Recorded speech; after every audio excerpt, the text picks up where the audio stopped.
نوالو من خلوص او سلام مې ومنئ. السلام علیکم ورحمت الله وبرکاته.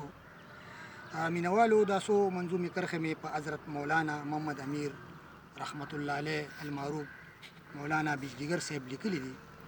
تاسو سره شریکول غواړم.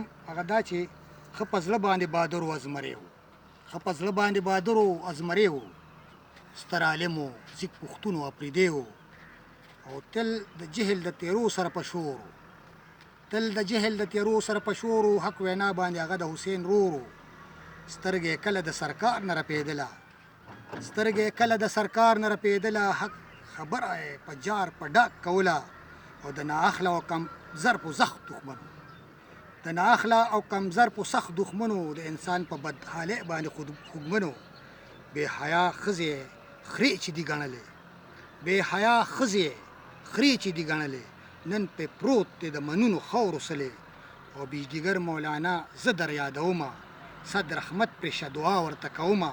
مایارې غمګین حق ګوی حق پرست دی، مایارې غمګین حق ګوی حق پرست دی، د پښتو په مینه روک دی په جار مست دی. او بجلیګر مولانا هر چا دې ستایلې، لوی شناخت د پښتونخوا دې خدای بخلې. او خدایه ورکړې جنتونه ورله واړه، خدایه ورکړې جنتونه ورله واړه، د غمګین د خولې نه دغه صدا ده. ډېره مننه. د الله په